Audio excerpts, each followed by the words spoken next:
Hello student, good morning. हम discuss कर रहे थे ब्रायोफाइट्स और ब्रायोफाइट्स में हम ऑलरेडी डिस्कस कर चुके हैं रिक्सिया, मार्केंसिया, एंथोसरस।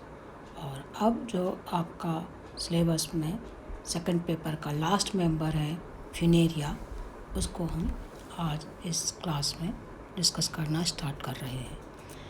जो फ्यूनेरिया है उसका अगर हम क्लासिफिकेशन देखें तो क्लासिफिकेशन या सिस्टमेटिक पोजीशन की बात करें तो division bryophyta, class bryopsida, subclass bryoideae, order funariales, family funariaceae and genus funaria. जो क्लास हैं ब्रायोप्सिडा जो हैं वो क्लास, इस ब्रायोफाइट्स की जो क्लास है ब्रायोप्सिडा सबसे लार्जेस्ट ग्रुप है ब्रायोफाइट्स का, जिसको कि मॉस के नाम से जाना जाता है। इसमें 600 जेनरा एंड 14,500 स्पीसीज इसमें आती हैं और इनका जो ज़्यादा से ज़्यादा जो अडेप्टेशन टेरेस्ट्रियल हैबिटेट्स में पाए जाते हैं। इसका जो जनरल करैक्टर्स ऑफ ब्रायोप्सिड का के जो मेन करैक्टर्स हैं, इसमें जो gametophyte has 2 growth stage, protonema stage and दूसरा जो स्टेज है लीफी स्टेज और गैमेटोफोर स्टेज होती है। The main axis of gametophore may be branched और unbranched. The axis of differentiated into central medulla and peripheral cortex. Vegetative reproduction take place by fragmentation by stolon, tubers and gamete. Sex organs bonds in groups at the apex of the branches. Antheridia are cup-shaped, narrow and elongated. Archegonia is stalked with elongated necks and massive venter. Anthrozoids are biflagellate and spirally coiled.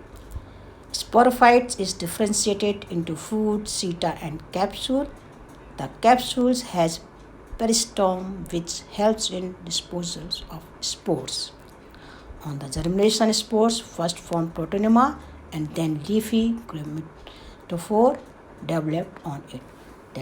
ये जो main characters हैं ये Bryopsida class के हैं। इसके बाद जो आता है आपका मेंबर फ्यूनेरिया की हम बात करते हैं। तो जो फ्यूनेरिया का जो है लास्ट मेंबर है आपके सिलेबस का, उसमें किस तरह से प्लांट होता है, हैबिट एंड हैबिटेट की बात करें या जो है डिस्ट्रीब्यूशन सिस्टमेटिक रूप से आपको बता दिए हैं।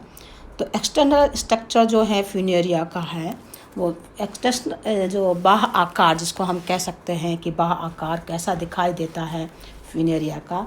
तो जो फ्यूनेरिया का जो प्लांट है वो एक 3 पार्ट में, जिस तरह से आपको इसमें चित्र में दिखाई दे रहा है, rhizoids, leaf, stem and capsule, 3 part में ये डिवाइडेड रहता है।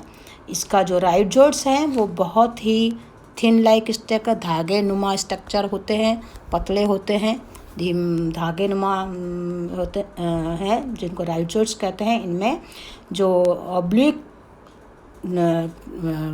लाइक ऑब्लिक इसमें ग्रोथ नहीं पाई जाती, सीधी सीधी इसके अंदर ग्रोथ होती है।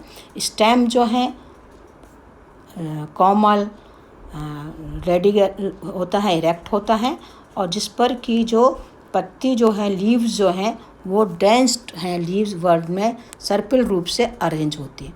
पत्तियां जो हैं अधिकतर अंडाकार होती हैं तथा इनके किनारे इनके क्रंची होते हैं, क्रंची होते हैं। लीफ में वेल डेवलप मिडरिप पाई जाती है और तने के शीर्ष पर पत्तियां डेंस रूप से अरेंज होती हैं, काफ़ी अरेंज होकर एक रोजेट समान रचना का निर्माण कर लेती हैं। अगर हम बात करें कि किस तरह से इंटरनल स्ट्रक्चर होती है प्लांट की, तने की, स्टेम की कैसी होती है, तो प्लांट के जो हैं, जो फ्यूनेरिया का जो प्लांट बॉडी है उसमें स्टेम जो काफ़ी कोमल होता है, और अगर हम उसका टीएस काट के देखें तो बाह्य आकार जो है वो एपिडर्मिस, कॉर्टेक्स और सेंटर स्टेम में डिवाइडेड होता है। 3 पार्ट क्लियर कट दिखाई देते हैं। जो तने की सबसे बाहरी जो सतह है वो एपिडर्मिस कहलाती है, और एक तरह के इसमें क्लोरोफिल पाए जाते हैं जो कहीं कहीं पर दिखाई देते हैं। इसके साथ ही जो सेंटर में एपिडर्मिस के जो नीचे वाला हिस्सा दिखाई दे रहा है वो कॉर्टेक्स कहलाता है। और कॉर्टेक्स जो है मल्टी सेलुलर स्ट्रक्चर पैरेनकाइमेटिक सेल्स होती हैं जो भित्ति पतली भित्ति युक्त व होमोजीनियस क्षेत्र होता है। और ये यंग स्टेज में जो है कोशिकाओं में जो है क्लोरोफिल पाया जाता है, परंतु जब बाद में मेन उसमें होता है इसमें से क्लोरोफिल इसमें नहीं पाया जाता है। ये सेल्स जो है प्लांट में फोटोसिंथेसिस का कार्य करती हैं। कॉर्टेक्स के अंदर की तरह जो है काफ़ी थिक सेल्स पाई जाती है, मोटी भित्ति वाली सेल्स पाई जाती हैं जिनको कि हार्ड्रोम सीट कहलाती हैं। सेंटर में सेंटर स्ट्रैंड को हार्ड्रोम स्ट्रैंड कहते हैं। अब जो सेंटर स्ट्रैंड है इस क्षेत्र में जो सेल्स पाई जाती हैं काफ़ी पतली सक्रिय होती हैं और पैरेनकाइमेटिक सेल्स से बनी हुई होती हैं जिनमें कि जीवदक जो है नहीं पाया जाता है। थिक वॉल होती हैं, हाइड्रॉइड्स कहलाती हैं। काफ़ी जो ब्रायोफाइट्स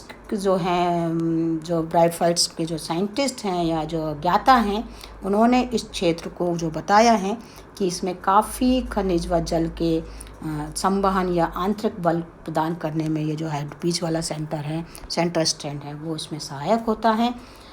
और जो हेड्रोम की कोशिकाओं में तीव्र गति से जल संवहन की क्रिया होती है। फ्यूनिरिया के एपिडर्मिस सतह पर आंतरिक कोशिकाओं में जल का संवहन हो सकता है। इस तरह से ये मिक्सोहाइड्रिक मॉस का उदाहरण मानी जाती है। अब हम बात करते हैं लीफ के internal structure of leaf. Internal structure of leaf Funaria में जो है मिड रिब, जिस तरह से आपको बताया है कि वेल डेवलप मिड रिब पाई जाती हैं। और मिड रिब क्षेत्र में एक सेंटर में साइड में तो सिंगल सेल स्ट्रक्चर पाए जाते हैं पर बीच में काफ़ी थिक स्ट्रक्चर होती हैं, मोटे भित्ति वाले मिड रिब रीजन पाया जाता है जो कि लीफ को जो है मैकेनिकल सपोर्ट का फंक्शन सपोर्ट देने का कार्य करते हैं।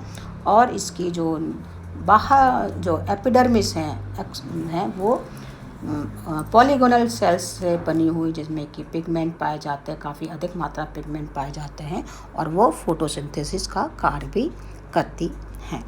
इसी तरह से आगे का जो हम बात करेंगे अगली क्लास में बात करेंगे। Thank you.